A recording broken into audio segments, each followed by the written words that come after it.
करण सिंह दलाल जी के सामने चैलेंज कोई व्यक्ति बनेगा नहीं बनेगा वो तो बाद की बात है। वो जनता उनके सामने खड़ी है और जनता को जो उन्होंने पिछले 25 सालों के अंदर जो उनका व्यवहार रहा, जनता के प्रति बेरुखी रही जो उनका जो आचरण रहा, जनता उसको भूली नहीं है। राजेंद्र बैंसला कोई बड़े बाप का बेटा नहीं है। राजेंद्र बैंसला कोई बहुत बड़ा नाम, बहुत धनाढ्य वर्ग से नहीं आता है। एक साधारण सा व्यक्ति है, गरीब मजदूर का व्यक्ति है, किसान का बेटा है। और जब जनता अपनी पर आती है तो करण सिंह दलाल जी तो विधायक मंत्री रहे, लेकिन जब जनता अपनी पर आती है तो फिर बड़े बड़े लोगों को धराशायी कर देती है। तो मुझे ऐसा लगता है कि जनता का प्यार और समर्थन हमारे साथ में है। विपक्ष में चाहे करण सिंह दलाल जी हों या दूसरा कोई और व्यक्ति आए, भारतीय जनता पार्टी की सीट यदि हमें यहाँ से मिलती है, टिकट हमें यहाँ से मिलती है, तो विपक्ष को यहाँ से हरा करके भेजने का काम हम करेंगे। चलिए, धन्यवाद। तो ये थे हमारे साथ राजेंद्र बैंसला, बहुत काफी समय से सक्रिय राजनीति में है, युवा है, ईमानदार है, हिंदुत्व के लिए समर्पित रहते हैं। पूर्व मंत्री बच्चे हमारे 10वीं करके, 12वीं करके, BA करके, कोई ऐसा छोटा मोटा कोर्स करके उनको यहीं पर रोजगार की व्यवस्था हो। एक तो हमारा लक्ष्य है।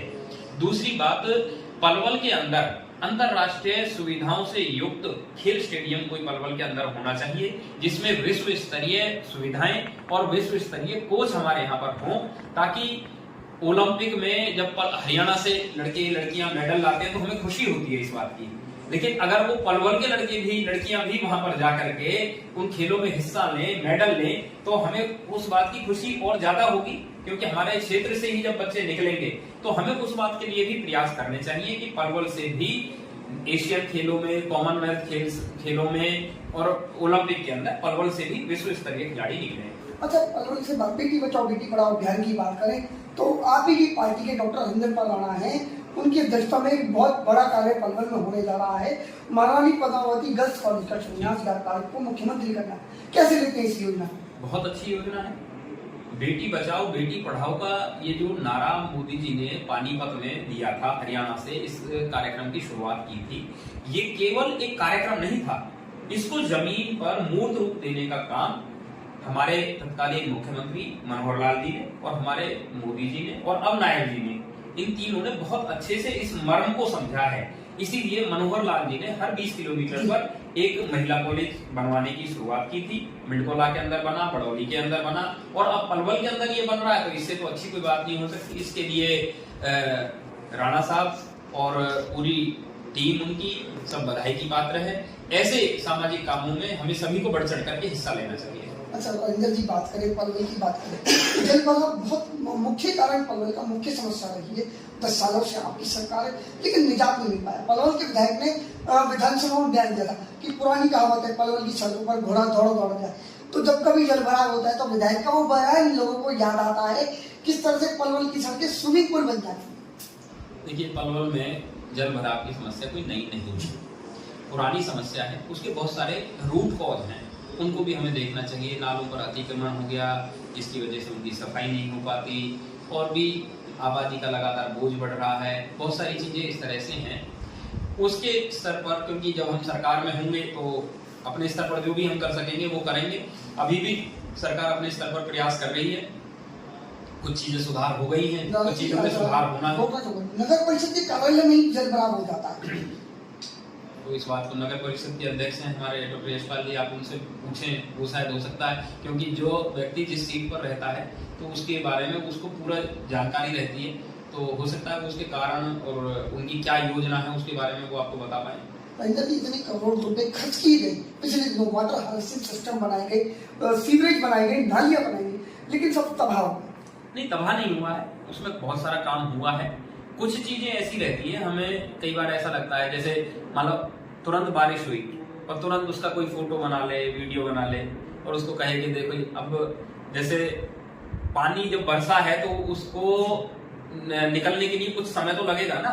अब वॉश बेसिन में एक तो ये रहता है कि हम जैसे हाथ धोते हैं तो वो पानी साथ के साथ जाता है, और अगर वॉश बेसिन के अंदर ही कोई अगर 2 बाल्टी पानी लगातार डाल दे तो उसको नीचे जाने के लिए थोड़ा सा तो समय लगेगा। तो हाँ, जल भराव उसे कहा जा सकता है कि जहां पर पानी लगातार मतलब 1 दिन 2 दिन कुछ घंटों तक लगातार खड़ा रहे तब वो जलभराव की समस्या है, वरना कई बार बारिश हुई तो उसको थोड़ा सा समय लगता है पानी निकलने में। विधायक आवास की बात करें तो उनके घर के यहाँ तो 3-3 दिन तक पानी भरा रहता है।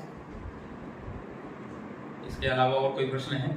अच्छा राजेंद्र जी, बात करें जिस तरीके से जल भराव की मैं बात करूं तो बड़े बुजुर्ग जोहड़, तालाब, कुएं इत्यादि बनाते थे, अब कहीं नजर नहीं आते। क्या जल भराव का ये भी कारण है? बिल्कुल कारण है। हमारे तालाब बनाना, पोखरों को लगातार खुदवाना, ये हमारी बुजुर्गों की एक संस्कृति थी, भारत की एक संस्कृति थी। लेकिन समय के साथ जो ये भौतिकतावाद है, इसके कारण हमने तालाबों को संरक्षित करना तो दूर की बात, उन तालाबों पर कब्जा करना शुरू कर दिया। पलवल के अंदर भी आपने कई तालाब, पोखर ऐसे देखे होंगे जो आज पूरे हट चुके हैं, जहां पर तालाबों का कोई नामो निशान नहीं है। पवन कुंड के नाम से जाना जाता था, कुंड का नाम आप देखिए, और भी एक दो ऐसे वो हैं मेरे ध्यान में हैं, लेकिन उनमें फिर बातें करते हैं तो वो राजनीतिक दिशा में चली जाती हैं चीजें। लेकिन अगर वो चीजें इतनी खराब नहीं हुई होती तो मुझे लगता है कि आज समस्या यहाँ तक नहीं आई। आपने अतिक्रमण की बात करी, क्या वोट बैंक की राजनीति अतिक्रमण से पलवल को मुक्त करा पाएगी? मजबूत विल पावर वाला व्यक्ति चाहिए। राजेंद्र जी, आप मजबूत विल की बात करें, मजबूत नेतृत्व है, आपको मौका मिला तो क्या आप अतिक्रमण से पलवल से अतिक्रमणों का सफाई कराएंगे वोट बैंक के सामने? आपकी वोट भी खराब हो सकती है। अंग्रेजी में कहावत है कि you will cross the bridge when you will reach the bridge. जब आप पुल को पार तभी कर पाएंगे जब आप पुल पर पहुंचेंगे, तो तब क्या होगा, क्या हमारे निर्णय होंगे। लेकिन मैं आपको एक बात की गारंटी दे सकता हूं कि ईश्वर ने यदि हमें मौका दिया, हमें यहाँ से प्रतिनिधित्व करने का अवसर मिला, तो हम एक ऐसी व्यवस्था का निर्माण करेंगे जिससे आम व्यक्ति को भी कोई समस्या ना हो और किसी व्यापारी को भी कोई समस्या ना हो। बहुत सारे बीच के रास्ते होते हैं, केवल ऐसा नहीं है कि या तो रस्सी का ये छोर या रस्सी का वो छोर, कुछ रास्ते बीच के रास्ते भी होते हैं जहां पर समस्या का समाधान किया जा सकता है। लेकिन बात वही है कि उसके लिए प्रयास, हमारे दिल से प्रयास होने चाहिए। रविंद्र जी, विनेश फोगाट की बात करें, 100 ग्राम से चूक गई, विपक्ष का आरोप उन पर लगातार रहा, लेकिन उसके बाद जो सरकार ने स्टैंड लिया, किस तरह से लेते सरकार का स्टैंड? सरकार का स्टैंड बहुत बधाई के पात्र है।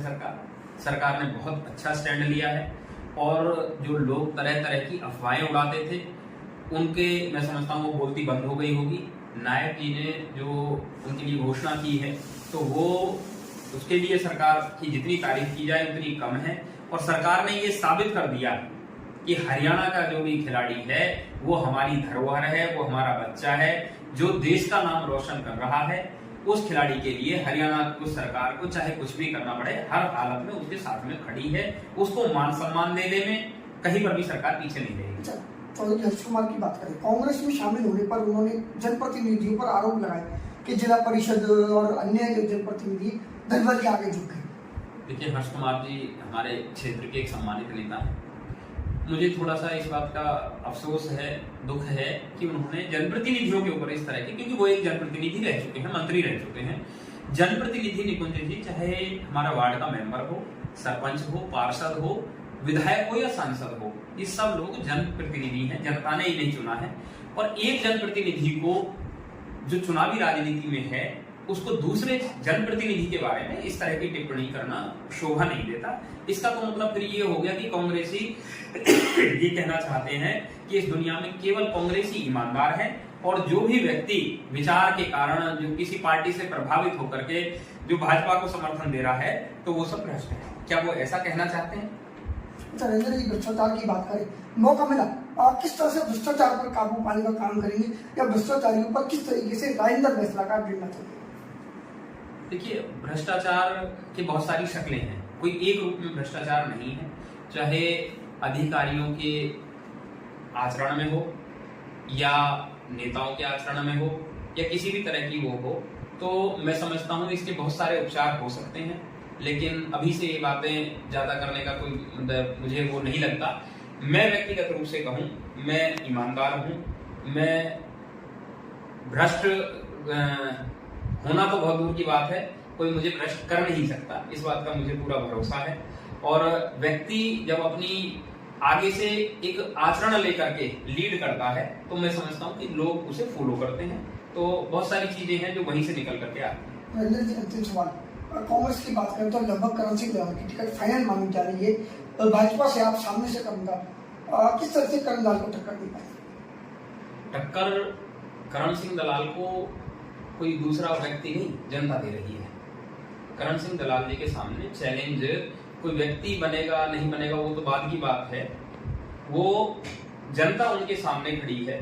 और जनता को जो उन्होंने पिछले 25 सालों के अंदर जो उनका व्यवहार रहा, जनता के प्रति बेरुखी रही जो उनका जो आचरण रहा, जनता उसको भूली नहीं है।